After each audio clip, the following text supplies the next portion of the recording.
Today, I'm going to be an F1 engineer and build a Mercedes W-12.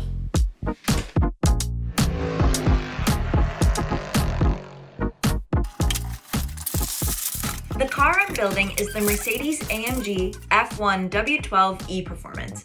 It's named W12 because that's the classic naming convention for Mercedes race cars. W stands for wagon, meaning car in German, and the number is the project number, in this case 12. It's also the first car to use the E-Performance designation, which Mercedes says is purposeful for their future hybrids. This is the 2021 season car for the team, and the last one before major regulation changes took place, which dramatically switched up the 2022 cars. If you know anything about the 2021 season, then you'll know that this car is essentially a rocket. It helped lock up an unprecedented 8 Constructors' Championship winning streak. Mercedes ended the season with 613.5 Constructors' points. You can thank Spa for the funky half points. It's the infamous 2-lap rained-out race that gave George Russell his first podium. A podium's a podium, right, George?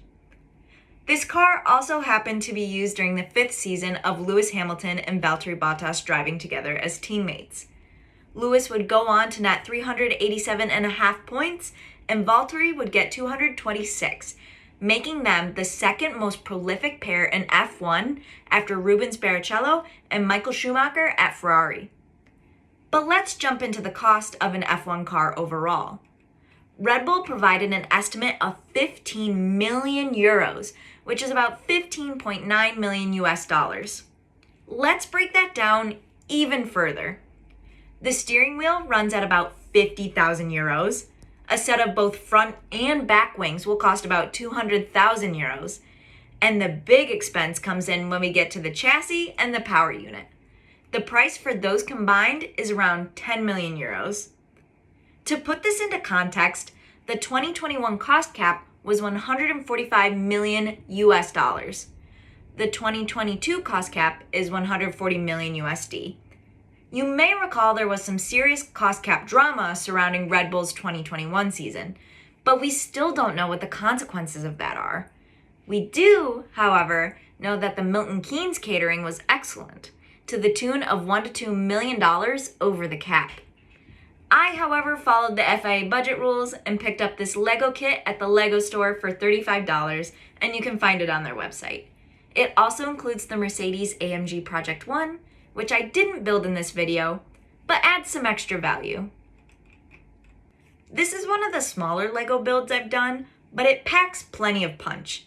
It's definitely the most affordable F1 kit that's readily available, and the stickers really pull it together.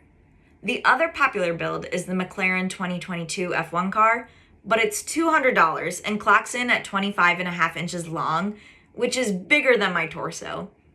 Basically, I have neither the money nor the space for it. That said, I'd be interested to see the details on it up close and how they engineered it.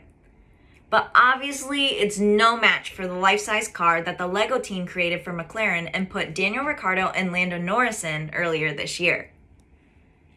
At the moment, Lego F1 builds are mostly McLaren and Mercedes, but they do have some fun Formula E collabs and plenty of other cars, including different types of Ferraris if you're into it.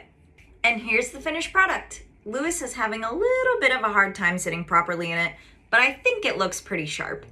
This one's going to have a nice spot on the shelf once I stop rolling it around everywhere. Thanks for watching Raw Geek Enthusiast. If you enjoyed this video, please give it a like and subscribe for more motorsport content.